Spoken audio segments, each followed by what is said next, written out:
And welcome back to some more fun and games with Stationeers on Mimas. With me, 54 Bear, the complete idiot. Power low. And yes, power low. Wonderful. Yes, there have been a few changes. I have gone a little bit crazy with piping and valves and whatnot. I've run a water pipe down into my temporary storage, and it got up to like 25 litres of water, so we're good for quite a while now, and having some fun and games with building vertically. So what are we doing? Well, we have this new tank up here, the blue one. That is now containing water that is being pulled out by this filtration unit from the purple pipe, which is basically the output from the H2 combustor. So that's where the water goes, along with a lot of other hot gas. I'm not going through enough of the hot gas as far as the Stirlings are concerned. I mean, they're keeping the batteries topped up quite nicely. The temperature is not really dropping because I'm constantly burning more fuel to create more water.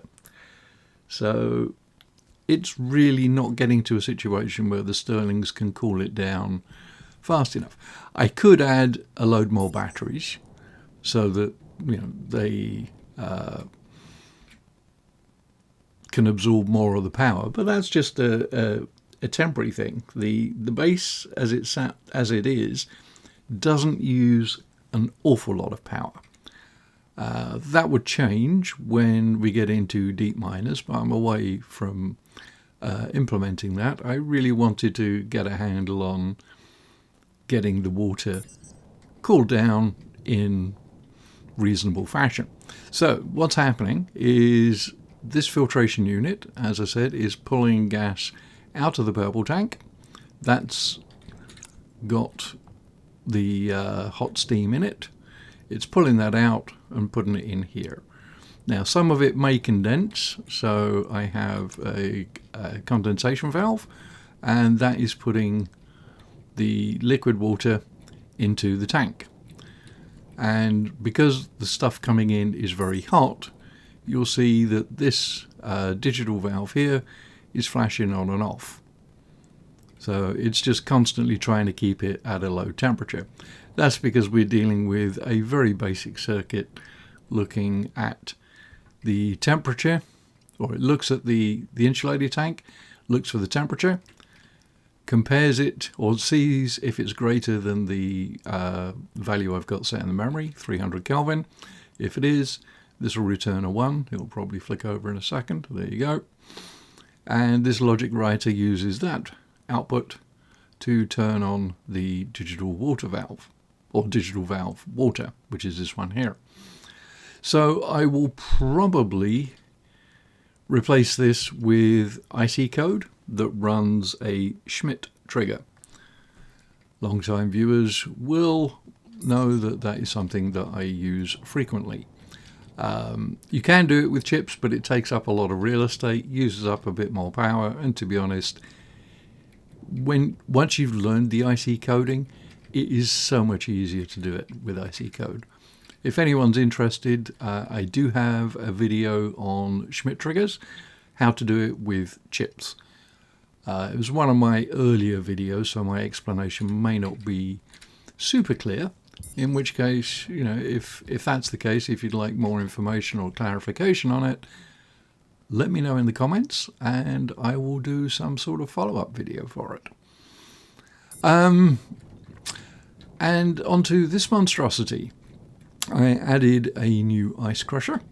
This one is for nitrice, and rather than putting it into this tank here, which is also nitrogen, I decided to go with a separate one. That's the black tank behind here. And this is going to have, when the crusher is running, it's going to have nitrogen and nitrous oxide. So what I have done because the temperature it comes out, the nitrous oxide wants to turn into a liquid. I didn't know how many condensation valves to put in, so I went with half a dozen. I figured that would probably be enough to keep up with it. To be honest, it's Hunger caution. serious overkill. And rather than have a dedicated liquid tank, I just put in some of these insulated pipe utilities. I forget exactly what they're called, but they add a lot of capacity. So this has got nitrous oxide gas in it, and that should feed into this pipe network. But I don't know exactly why it doesn't. It may be there's not enough pressure behind it, I don't know, but the liquid pipes here don't seem to be complaining that they've got nitrous oxide gas in it and no liquid. Whereas up here we have pure nitrous oxide. Now, in order to stop it freezing, I've decided to go completely nuts and heat it up, which is why we have these two heat exchangers. Again, these are connected to the purple tank, the purple pipe, which is that purple tank, or connected to the purple tank. This is heating up the green pipe liquid pipe network here, and also it's heating up this one as well. And I did it this way just because I thought it looked funky, and yeah, it's almost certainly not practical, but I think it looks kind of neat. And I'm going to see if I can do other stuff. And yeah, the liquid pipe went through this hole just because I was feeling particularly stupid at the time I did that.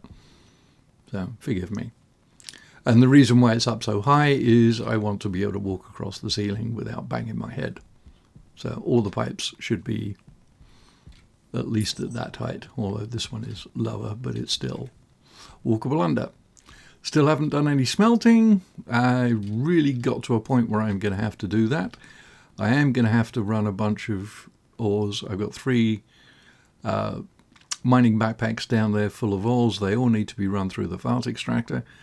The only reason I haven't done so is I was going to write a bit of code that would deal with the pressure and temperature management.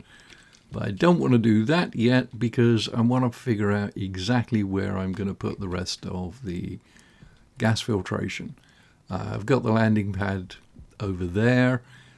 It kind of makes sense to put the gas filtration somewhere in this area so that if I decide that I am going to get into gas trading, then I don't have to do really stupid pipe runs right across. As much as I'm fond of those, it creates a lot more problems than it solves. I mean, you can get funky with the piping in plenty of other ways. I'm not going to try and add needless complexity unless there's a good reason or unless I feel like it. So there. Anyway, thanks for watching. Hope you found it at least interesting. Like, subscribe, all that good stuff. I'll be back in the not too distant future. We'll possibly get into cooling down the nitrous oxide up there and turning it into fuel to explode things. Probably the base. Or maybe even run a solid fuel generator, a gas fuel generator.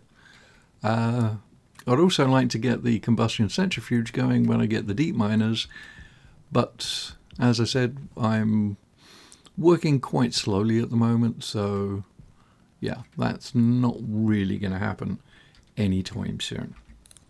Anyway, thanks for watching, and I'll catch you in the next one. 54 Bear out.